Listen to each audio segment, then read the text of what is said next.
Bismillahirrahmanirrahim. Welcome to today's lecture, Educational Neurosciences from Basic to Applied. And this will be the first lecture of the series of two lectures. And this is the fourth lecture of the series of lectures on Educational Neurosciences. Myself, Dr. Aftab Ahmad.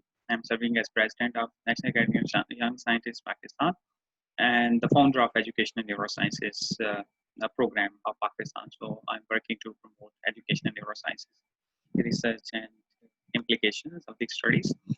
There is a very important paragraph from Professor Patish Shah, Editor-in-Chief of MPG Science of Learning, and I'm going to read this for you. And that is, education needs to be treated like health, and the outcome of new teaching strategies should be tested and evaluated before implementation in classrooms. We are in an exciting time for neuroscience, where the merger of neuroscience with education take us from the molecular and cellular understanding of the brain function to the classroom. So this is very important era in which we are taking the neurosciences from the lab research to the classroom. And this is the program of education neurosciences in Pakistan that we have started. This is some big details of that. And uh, so teachers have very important role. Teachers are the brain changers. They change the brain every day. How they are going to change? So according to David Souza, in his Interactive Innovation 2007, we are the only profession whose job is to change the human brain every day. That's why we do. This is what we do. And in short, teachers are the brain changers. So teacher changes the brain of their students every day. That's why they are the brain changers. So this is a report in Nature. Nature, as you know, is one of the most prestigious scientific journal. And according to that, neuroscience and education, prime time to build the bridge. So this is the prime time to learn and to apply the techniques of neuroscience in education. And this is the prime time, and this is very important time to bridge the gap, because as I mentioned in my previous lectures, that before this we used to base on educational psychology and the research in education and behavior and so on, but now we understand the brain. That's why we should bridge this gap between education on one side and neuroscience on the other side. And this report was published, as you have seen over here, in 2014. So it's 6 years ago. And in Pakistan, I think this is the very important time, and we should start these kind of programs in our schools, colleges, and universities, so we can better educate our students after understanding the very basics. And this is one of the questions I asked through our platform of National Academy of Young Scientists. And that question was, in Pakistan, students should be taught in that is in Urdu, because that is our national language, English, and local languages, and Urdu plus English and Arabic. And most of the students, most of the participants in this survey, they mentioned that we should taught in Urdu because Urdu is more understandable for the students. So this is one of the survey.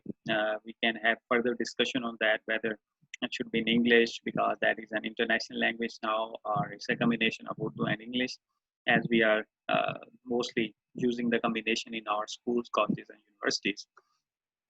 This is very important graph that you should understand. This is actually one of the motivation for myself to take further studies in this area, and also to guide and educate others in area of educational neuroscience. So this is one of the study that was done in MIT, that is a very famous university, and they have the electrodermal activity of the students during their routine day-to-day activity. So starting from 16 hours to 15, and this is whole day. As you can see, they have, for example, from day one, if I start, this is lab, and then homework, then sleep, and then classes. So what is the brain activity during? So the more activity means the brain is more active in learning and so on. And if there is a like straight line, that means there is less activity.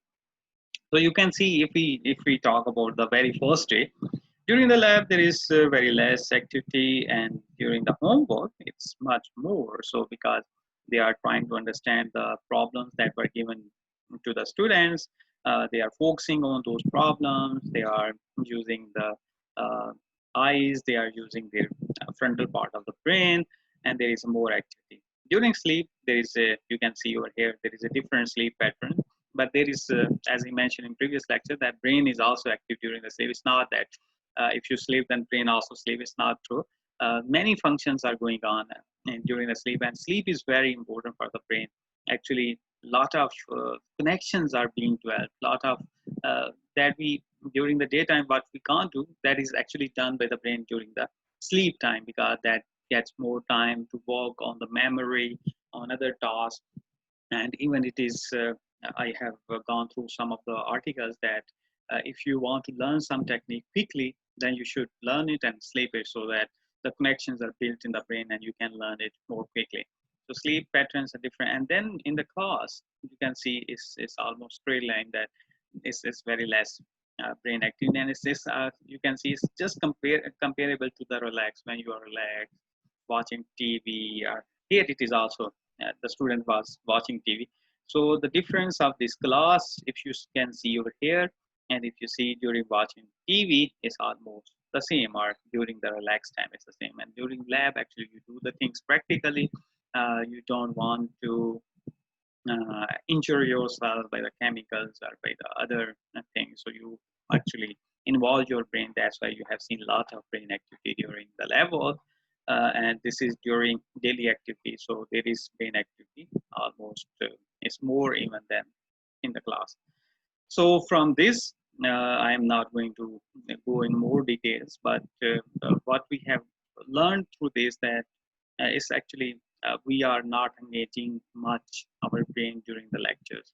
That's why the retention during the lecture, and I will go through one of the slides during this lecture, and maybe tomorrow, that how much we engage our brain and how we can engage more our brain during the learning experience of the student. So this is important, that we should understand that what procedure we should opt, what should be the methodologies in which we can engage our students in a better way as compared to the other activities. So this is a very, very important study. I will also share the link of this study to the WhatsApp group, so you can also go through these findings.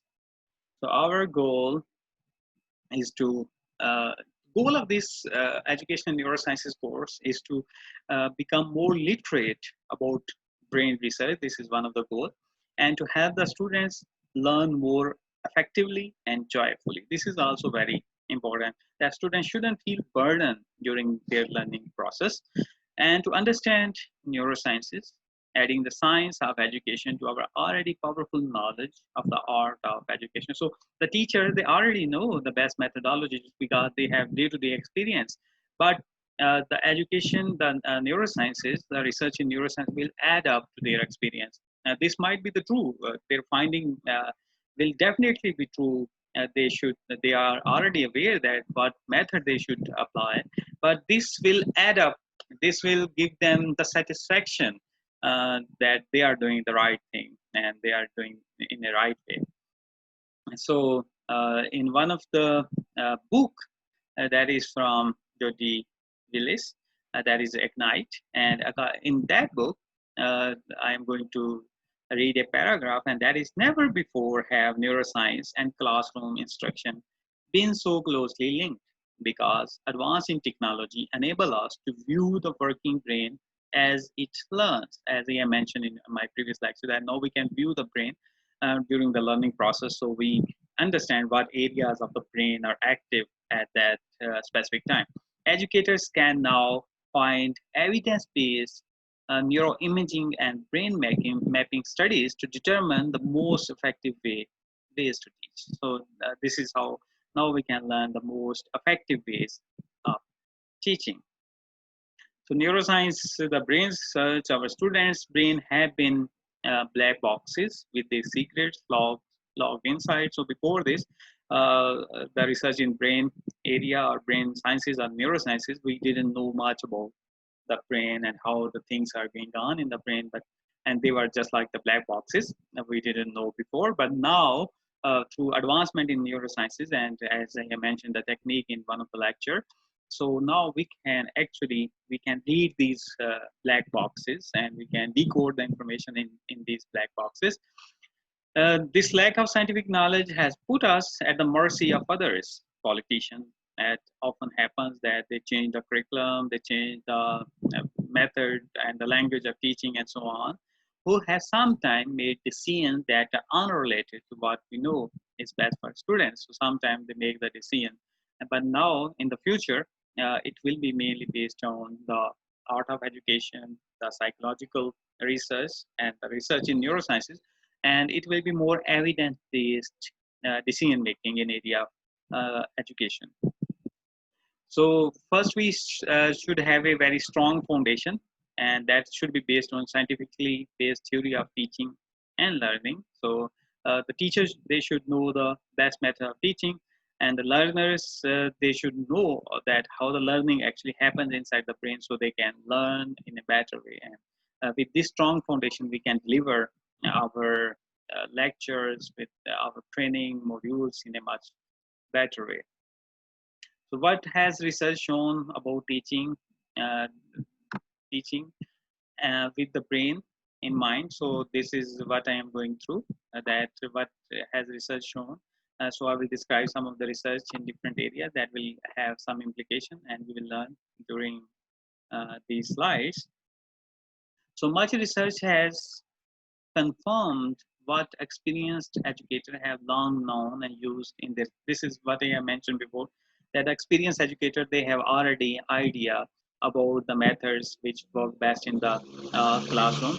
But what research have added uh, is an understanding of why certain strategies work, so that we no longer have to operate intuitively, but can articulate and explain the rationale for what we do. So this is what we have to add up, that we shouldn't only based on our personal experience, but we should be working on the scientific grounds that this is actually been done on the basis of scientific research, and therefore to make certain that brain research becomes a foundation rather than a fad, educators need to take proactive stance. So we should have a strong foundation on the basis of the research in area of education and neurosciences.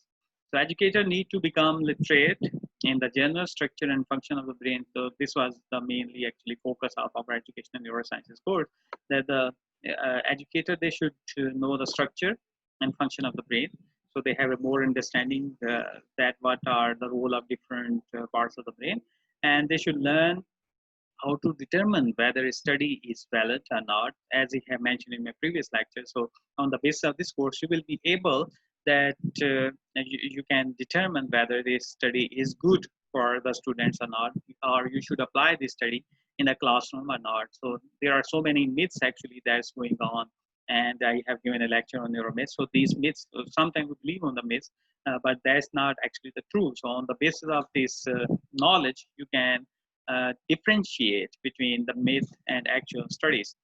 And in addition, we should be cautious when working, making application of research finding to the classroom, because all the research findings, they could be different, and a person who has knowledge of neurosciences, they can better validate whether this research should be translated into classroom or not. Do not ignore the research from other fields such as behavioral and cognitive psychology and educational research. So we should also take that in mind. And then we began to incorporate in our classroom and school what we have learned about the brain. So on the basis of what we have learned, then we can incorporate those findings in the classroom.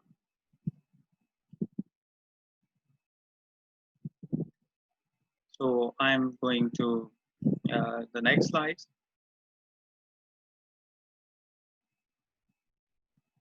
So now we are going to talk about the neurosciences in the classroom.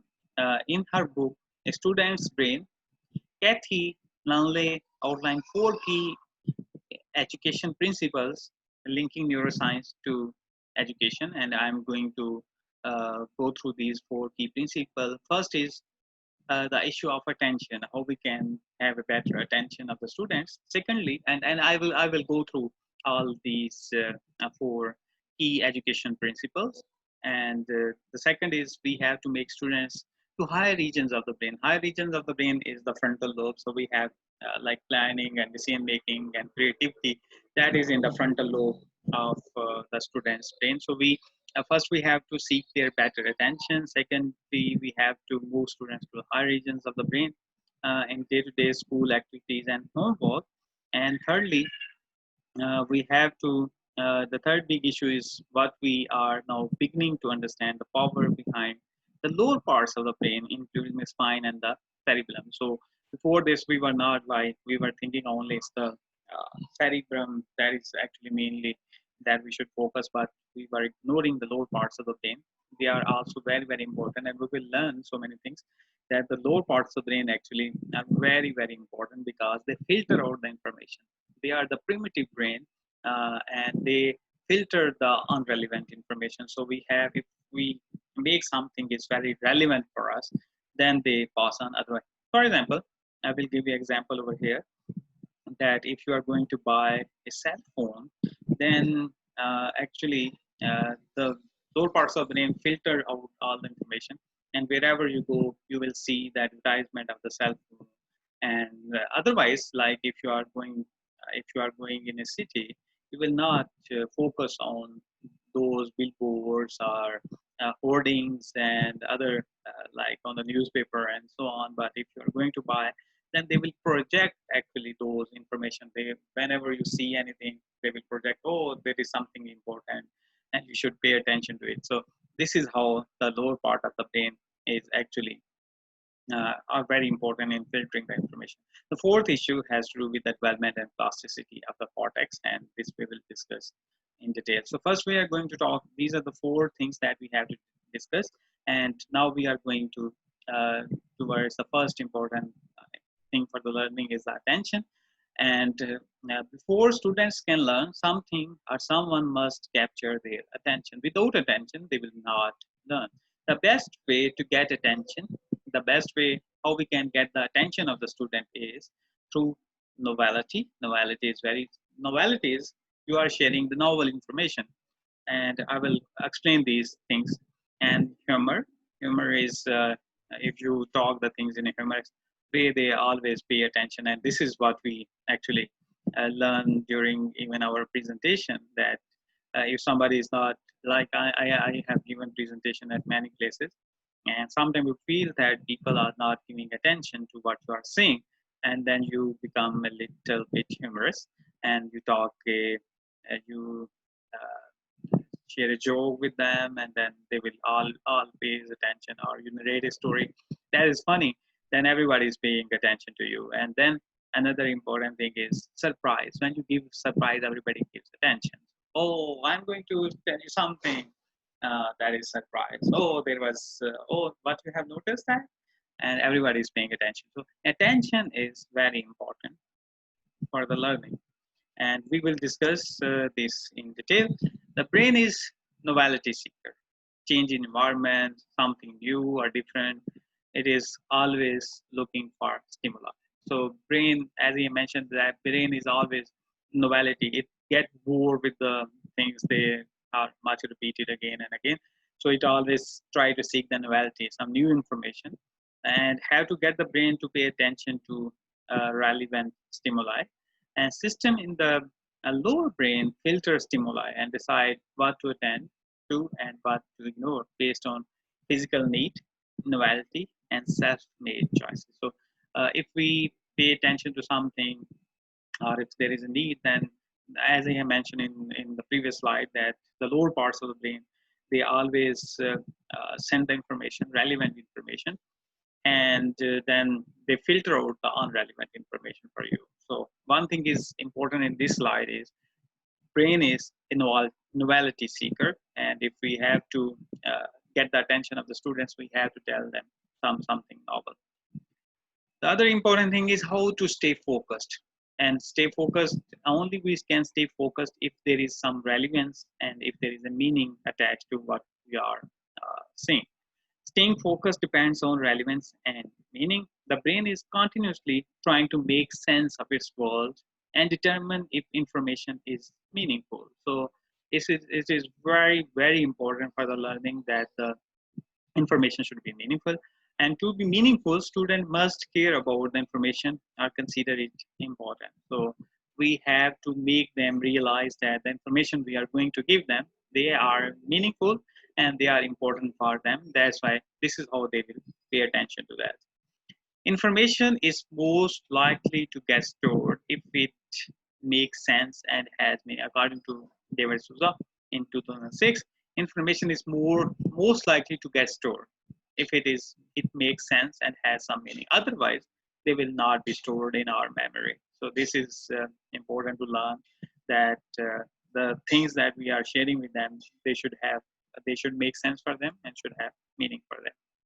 Even if students understand what is being taught and complete assignments, if the information is not relevant and does not connect to their past experience, it is unlikely it will be sent to long-term storage for recall.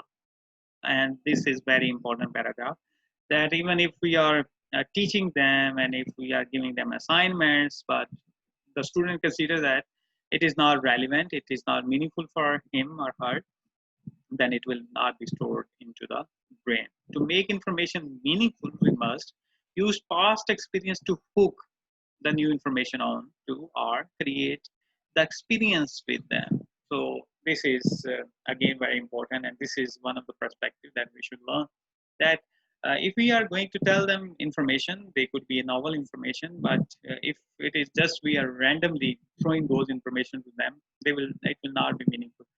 The best way is to make the things meaningful is build the things on the past experience, or build just like I'm giving the lectures and I am giving the explanation about the brain structure and function and neuromyths and the techniques. So that is the foundation. On that foundation, you have now the understanding about the brain structure and function and the technique we can use to study the brain activity.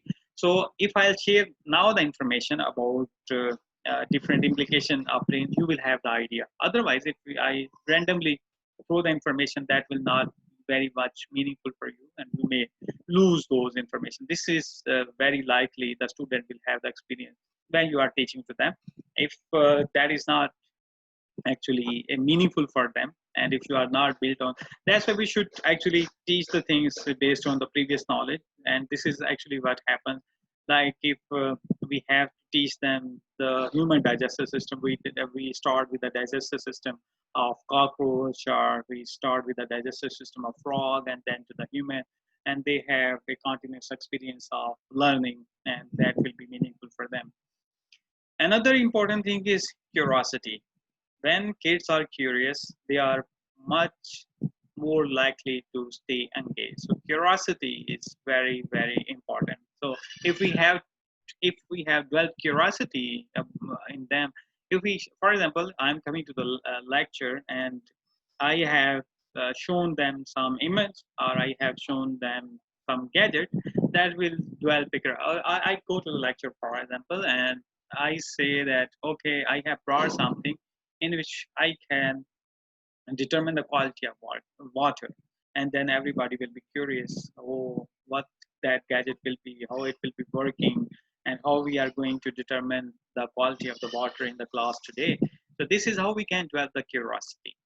And this is very important study that is published. I'm going through that. A study published in the October issue of the journal Neuron suggests that the brain chemistry changes when we become curious, helping us to better learn and retain information.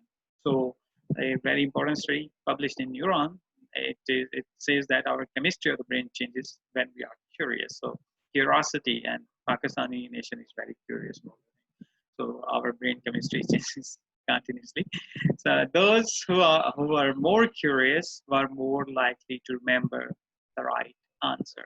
So the more curious, the more likely to have the right answer. So actually, what happens when we are curious to learn about something, and then we learn the things, and then our reward system, the limbic reward system, the brain pleasure center is activated, and we feel a lot of pleasure. So I was like, once I was very curious to know about something, and then I found the answer. I was like looking for the answer. I was working on hepatitis B, and I was thinking how actually the hepatitis B virus that goes inside the cell and get integrated into the genome. And I was thinking about that, reading some material. It is long ago, I think back in 2005, so 15 years ago. And suddenly, I still remember that experience. So suddenly, I was going through some material and I found the link that how actually it happens, and I was so happy and excited to know about that. My brain pleasure center activity is more activated than having eating some chocolate or something like that. So it was very good experience for me to actually to learn about something uh, something. So this is how we can activate our brain. And then we are going to talk about the emotion. So we have learned about the something about the attention, how we can seek the attention, and how curiosity can help. But now we are going to talk about the emotions. Emotions are also very important. Emotions, thinking and learning are all linked. So uh, this we should remember that emotions, thinking, and learning are all linked. And sometimes if we emotionally attach to it, it becomes part of our memory for the whole life, and it's very sharp sort of memory. Emotions are learned in two distinct ways. Emotional climate of the classroom. So how much climate we have set in the classroom, and emotions associated with the learning content. So what we have actually emotions are engaged with the learning of the content that we are going to teach to them. So there are two different ways. Emotions drive attention. So emotions are very important for the learning perspective, especially in the early childhood and during the teenagers. It creates meaning and have their own memory pathways. So this is important. And emotions are not located in a single. I have mentioned in my previous lecture that there is amygdala in our brain, and amygdala is the emotional center of the brain. But not only the amygdala is involved, but there are some other regions of the brain they are also involved with the emotions. But amygdala is definitely the emotional center of the brain, and we can talk more about the amygdala. So emotions, we will talk a bit more about the emotions and they are how much they are linked with the learning and behavior. And so there are three important things that we are going to discuss now. And one is meaning, emotions, and learning. First thing is how we can stimulate the limbic system, as we had described in our previous lecture about the limbic system. And first we are going through the meaning, emotions, and learning. New learning is more likely to be attended to and remembered if it has meaning to the students and contain an emotional hook. So emotional hook works a lot for the students. An optimal level of emotion is necessary for learning to take place. So emotion, someone we attach emotion like emotion could be like your previous class was very good in learning.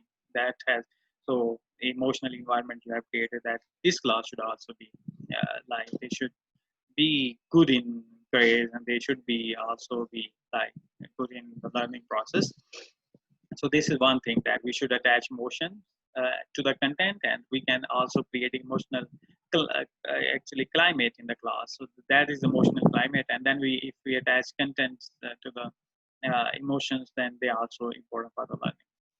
But when students feel helpless and anxious, so this is sometimes it happens that students feel helpless and anxious. So in that case, the amygdala become overactivated and it prevents new information from passing through the memory circuits. Information must get through the amygdala to get to the hippocampus, so it can be sent to memory, storage, and reasoning part of the brain. So when there, as I mentioned that, hippocampus is the region of our brain that is involved in the memory, especially the long-term memory. And then, so what happens if we attach something to the emotions? Then it go to the amygdala, from amygdala to hippocampus, and then hippocampus to different regions of the brain. So if there is a situation of helpless and anxious, then sometimes our amygdala is overactivated and then it prevents the information going through that. So in that case, they are not good for the learning purpose. So it shouldn't be over like helpless and anxious state. And we should have some challenge, must have a mild to moderate challenge to the stimulate authentic curiosity and engagement in lessons.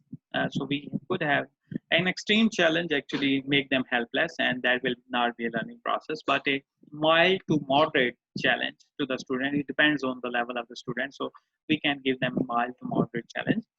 This will motivate student to work toward greater understanding and connection with the material. Actually, to explain everything, if each slide we explain, then it will take the whole lecture. That way, this is just to give an overview, and during the question answer sessions, we can have more discussions, and later on after the course, we can have more discussion on each aspect of this course. And now we are going through the brain. Second important thing is, technically we have to move students to higher regions of the brain on day-to-day school activities and homework. So higher regions of the brain, as I mentioned in my previous lecture, what are the higher regions of the brain? Yes, it is the frontal lobe, where actually our understanding, our decision making, our planning, our imagination, that kind of things happen. So we have to take the students to, we have to put the student not only a very emotional state in which they lost everything, but we should put them to the high regions of the where they can think about the things, and where their creativity actually happens. And this is the highest form of learning. I will describe that in a while. So higher level of thinking, there is a critical difference between difficulty and complexity. So the complexity is the thought process the brain uses to deal with information. So that is a complexity is the thought process. So complex thing is being split up into different portions and try to solve that. And what is difficult is the amount of effort the learner must expend within a level of complexity. So within the level of the difficulties, uh, the amount of effort that we have to put. This is Bloom's taxonomy, level of Bloom revised taxonomy, and this slide is very important, and I will stay for a while to this slide because this is very important, and this is one of the essence of this course, and this is how we can improve the teaching in Pakistan. So the minimum level is at the bottom, and the highest level is at the top for any student. And the first thing is the remembering. So this is actually mainly our education system is based on remembering of the information. So we just remember the fact. I still remember my high school days when we used to remember everything. Even we used to remember the math questions. You know, at that time, I don't know if it's still there or not, but there were formulas, and there were some sort of at the end of our math books, and we have to remember those. And I was like, we were just remembering those information, even math questions and other questions. And we used to read the book from this part and that part, and the poems we used to memorize those and everything. So we have a much focus on remembering of the information. That is the least part of actually thing. So remembering is in this era is not that important because everything is on your palm of the hand. For example, if you have a phone, everybody has a phone now. So phone, you can Google the information. You can Google the information. I don't know if it's a fact or not, but sometimes somebody asked Einstein, what is the speed of light? And he said that this is not an important question, and I shouldn't remember the speed of light because that is present in my textbook, so I can go and read that. Why I need to remember that? I should remember the concepts about the things. I shouldn't focus on just remembering the facts. So but our education system, unfortunately, mainly based on remembering the thing that doesn't have much meaning. So remembering is, can the student recall, remember the information, but even to remember some information are very important to remember. And for remembering the information, as I mentioned, that they should have some meaning and purpose. If they have some meaning and purpose, they will be remembered. Otherwise, they will be lost. So remembering is also important. Some of the things we should remember. They are important for our day-to-day activity.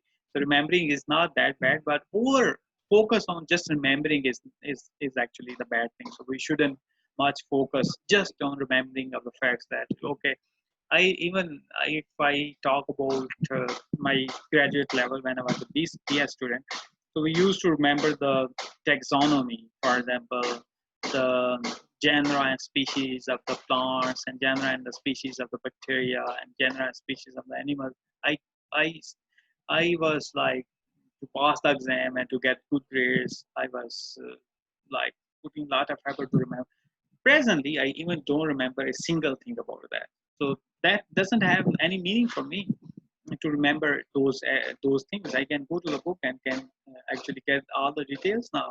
So why should put that much emphasis in my brain about remembering the thing? So we should actually we should remember something that is important. That is also important for our memory. But overemphasis on remembering is not important. The other thing is understanding. Understanding, can the student explain ideas or concepts? So if they will have the understanding about something, they can explain it. Otherwise, just on the basis of remembering, they can't explain it. So they must understand. For example, if we ask the student to explain how the solar system works, or how the digestive system works, or how the respiratory system works, then they must have the understanding to explain it to us. Otherwise, they will not be able to explain it. So to have the concept is very important. After remembering, we should have the concept. So after understanding, then we can apply those knowledge. So we can apply those information, and we can apply it to other systems as well. That if something is happening like this, the other must be happening like this. So after understanding, we can apply the relevant information, that how the batteries works, or how the circuits work, and how the neurons work. If the neurons are working in frog, for example, they will be working very similar in human, and so on. So this is the third level of actually learning to apply the things. And then analyzing. Analyzing is, can the student distinguish between the different parts? They can analyze the thing. If we talk about, for example, some circuit, and there are different parts of the circuit, or if we talk about the digestive system, then can the student be able to distinguish and analyze the different parts of the digestive system, from, for example, mouth, and then the stomach and intestine, and so on. So this is also very important. So first thing is to remember, then to understand, then to apply, then to analyze, and then evaluating. Evaluating is, can the student justify a stand or decision? So they can justify, they have the background information, they can justify what they are saying. That's also important. So this is also a higher level of learning. And in all these, in just remembering, if we remember about the facts, then our hippocampus is involved. If we talk about understanding, analyzing, applying, evaluating, creating, then our frontal lobe is involved. And we have learned now that we should engage our frontal part. We should engage our frontal lobe. And then the ultimate learning is creating something. Creating, can student create new products or point of view or the service or some idea? So that is the highest form of learning. When you create something new on the basis of your understanding. So if you know something, you have created a new product, a new service, a new idea, that is highest form. That is actually based on your understanding, on the applying, analyzing, evaluating. You can do all these things, and then you can yourself create something. And this is actually the things that we are lacking. But although we are getting very high grades, although even in the Cambridge exams and in different exams, Pakistani, they are very good to some extent to remember and understanding things. But when we talk about the evaluation and applying, analyzing, and creating, we are actually back. And I have gone through, I spent some time in the United States, and I've been to their different graduate schools, and I have gone through the lecture. And when I was spent some time in Japan and in Italy and in Germany, I have realized that they have much more focus on creating. The students, they are really the creator at, they create something new, they work on very creative projects. And this is their focus, and that's why they are more creative. Their economy is based on innovation, and we are lacking that. So This is a form that we should remember, that remembering is the first thing, understanding is the other thing, applying that is another thing, analyzing is another highest level, evaluating is better and highest level, and creating is the highest level that we can have among the students. And if we have to progress in Pakistan, we should work on creating the new things. So the higher order thinking, increase understanding and retention. Our ability to learn, remember, and recall is dependent largely on the number of connections between neurons. PET scan shows that uh, elaborative rehearsal involving higher order thinking skills engage the brain's frontal lobe. So when we have elaborative rehearsal, when we rehearse the things, then we actually involve our frontal lobe and we can have a better. So I'll read it once again. Our ability to learn, remember, and recall is dependent largely on the number of connections between neurons. So it's actually the neural circuits that we develop in our brain, and rehearsal actually make the things to more understandable. This helps all learner make connections between past and new learning, create new pathways, strengthen existing pathways that are in our brain, and increase the likelihood that the new learning will be consolidated and stored for future retrieval. This is actually what happens in our brain. When trying to challenge students, classroom teachers are more likely to increase difficulty rather than complexity as the challenge mode. So in challenge mode, we are increasing difficulty for the student. That's not much like uh, that much, that doesn't much improve the understanding. With guidance and practice, slow learners can regularly reach the higher level of understanding. So there are also slow learners in each class. So with guidance and with practice, when we do the rehearsal in the classes and we guide them, they can also have a understanding about the thing. So with this is one of the implications. So the third thing that we should talk about in this is the third big issue is that we are now beginning to understand the power behind the spinal cord and lower parts of the brain, especially the cerebellum. And I have gone through the cerebellum in my previous lecture, so there is no need to give a lot of more details, but I will go through some of the things. Cerebellum coordinates movement and is important in the performance and timing of complex motor tasks. Motor tasks like whatever you are doing, uh, you are playing cricket or football. These are our complex motor tasks that we are doing in day-to-day activity. And the cerebellum, as I mentioned, is mainly involved in coordination, balance, and movements, and so on. And this is also important for our learning. And I will go through in the future slide. The brain can only do one thing at a time. This is also very important fact to learn, that with the attention we can do multiple things. We could be multitasking, but with the attention we can actually program to do a single thing at a time. And if we engage our attention in multiple things, for example, I am also trying to giving a lecture, and I will also try to read some messages on my phone that need attention, and my lecture need attention. If I'll do that, then definitely I will lose the attention. I will not perform in a better way. So our brain is actually programmed to do one attention thing at a single time, and I'll give several examples during my lecture. The mind can be only pay conscious attention to one thought at a time. You can only do two things at once if one of them is automatic, just like you are driving a car and you are talking on a phone. That is that is actually not a lawful thing to do, but uh, this is often happen in our life. We are driving a car and we are also talking on the phone. So the role of the lower parts of the brain, spinal cord, have been underestimated. This is very important. Our routine tasks, the spinal cord and the lower parts of the brain can perform these skills automatically. When we practice them again and again, then we actually develop. This is the spinal cord and the lower parts of the brain, the primitive brain that can do the thing without conscious attention. This allows the conscious part of the brain the freedom to attend to the other mental activities. So with the practice, with a lot of practice of the some of the thing that goes into our subconscious, and we can do it, and our conscious brain can be involved. Uh, there are two things: walking is actually and talking. Talking is when our cerebrum is involved, especially the frontal lobe is involved, and the parietal lobe is involved. Walking is another task, and with the practice, we can do walking and talking.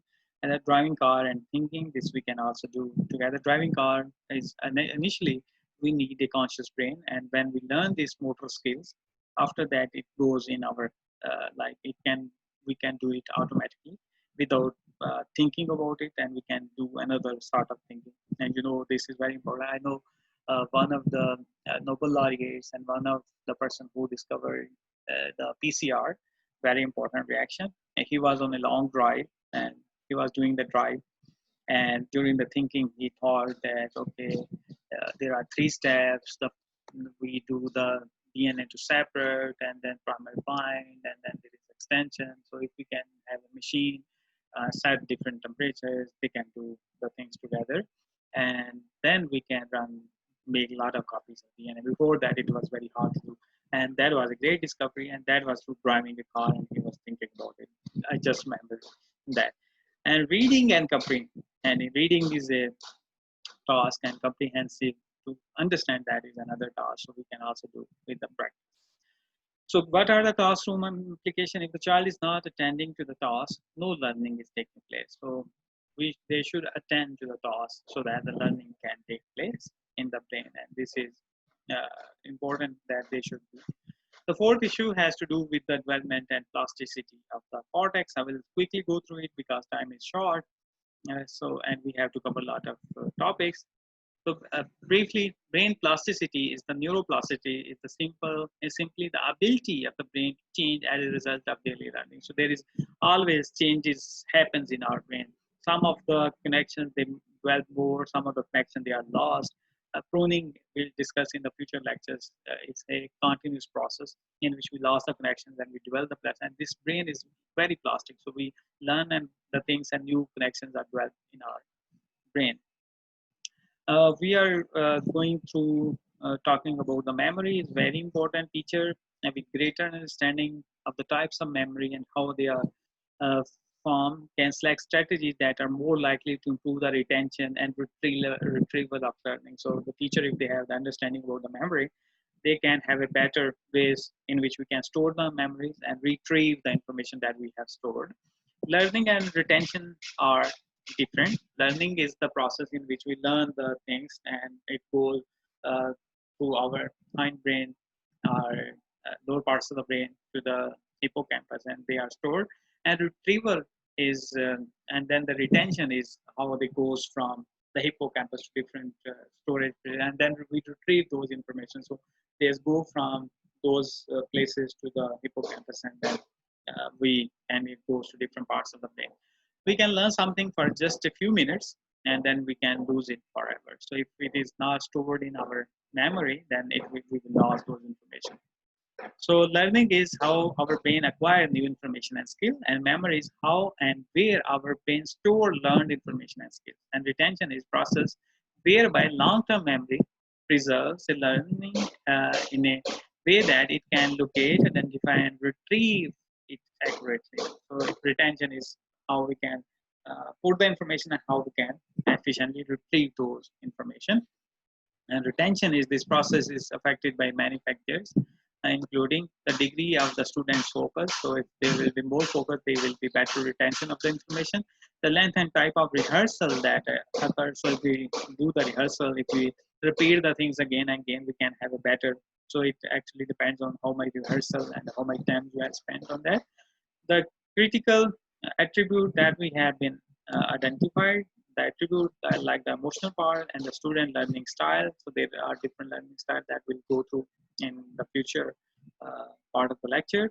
And inescapable influence of prior learning. So prior learning is also very important. So there are a different type of rehearsal that we'll discuss now.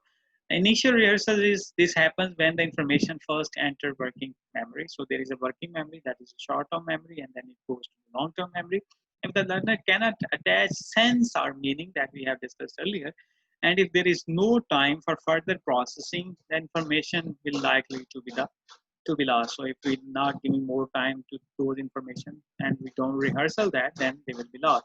And secondary rehearsal is allows the learner to review the information, to make sense of it, to elaborate on the details, and to assign value and relevance, thus significantly increasing the chance of it going to the long-term memory. So secondary rehearsal is actually we give time to the brain and then we rehearse it and then it goes to the long-term memory. And then there is a rote rehearsal that is very common in our part of the world. It's not complex. Learner need to remember and store information exactly it entered into the working memory. And just like memorizing the brain, this is a very common thing that we do. And then elaborative rehearsal is more complex thinking used when it is important to associate with new learning, with prior learning, to detect relationships, reprocess information several times to make connection to previous learning and assign meaning. So elaborative is we elaborate it, we connect with the past experience, we put meanings to those informations, and then we save the information. So that is elaborative rehearsal. The goal of learning is not just to acquire knowledge, but to be able to use that knowledge in a variety of different settings. So this is important part of our learning. When deciding on how to use rehearsal in a lesson, teacher need to consider the time available as well as the type of rehearsal appropriate for the specific learning objective. So we have to actually assign a specific methods of the rehearsal and how that memory will be stored. And we should remember rehearsal will only contribute but doesn't guarantee transfer to the long term. However, there almost no long term retention without rehearsal. So rehearsal is very important for the student. So if you and this we'll also discuss in detail in future. So if you rehearse, like you are a teacher and you have given a lecture, then ask the student to discuss and they will discuss the thing, then it will go into the long-term memory. So memory is the real key to teaching is trying to help the student to put meanings to their put things into their memory system and then hopefully retrieve them out again. Learning is actually a memory process, and I will not go into these details because it will take a lot of time. But there are different types of memory. Memory is short-term memory, that is working memory, that is just for the 20 seconds. Just like somebody's come to you and he tell you his name is Asad or Shamsher or Kasser, and if there is some emotional or relevance attached to it, then they will go into the long-term memory. Otherwise, you will after some what he was telling, what is his name? So it's like that. And then there is long-term memory, and that could be declarative memory, consciously process facts and events. So that is declarative memory. And then procedural memory is unconscious process of skills, motor, riding a bike, and cognitive reading. So there is procedural memory and declarative memory. And in declarative memory, there is episodic memory and semantic memory. And episodic is knowledge of events in personal history to which we have conscious access, no control on this, and store intentionally learned information, generate complete control on that. And what are the implications in teaching? I will just go through this and then we will discuss the next thing in our coming lecture. In classroom, we spend most of our time trying to teach to semantic memory can be frustrated because you have no control and because sometimes students refuse to learn and remember. How much easier if we could teach to episodic memory, hands-on or experimental learning. If you go towards that is episodic memory, that is actually a student have more willingness to go for this kind of learning rather to the semantic memory. Students will learn and remember whether they want it to or not. Now the learning is in the teacher's control. And then add a hook to an emotional component and it will be set for life. So we have attached some emotion to it and then it will go. So this is, I think we should stop here and because it is already quite long discussion we have done so far. And also, once again, you have to do rehearsal about it. I will share the slides with you. So you can go through these slides after these lectures will be completed, and then you will go through it and you can have a better understanding. But these are the things that we have to go it again and again, and it's also very important to go for implications of the things that we have learned, that how we can, if we go to like how we can utilize the memory in a better way, how we should do the rehearsal, how we can go for attention, how we can go towards the focus of the students, and many other aspects that we have discussed during the lecture. And the next lecture is also very important, in which we will go towards the teaching methods, what are the best teaching methods, and then we'll discuss about other important things. They are also very brain structure and function. We too have discussed, but I haven't discussed much about the myelination and neurons and the white matter and the gray matter and so on. So these are the things that we'll discuss and discover during the coming lectures. And we stop here today, and then hopefully tomorrow will be our last lecture about new education and neurosciences, and then we will send you the assignments that you have to complete and send it back, and we will evaluate those, and then we will complete this course. And you are most welcome to ask any question if you have, and we will be happy to answer.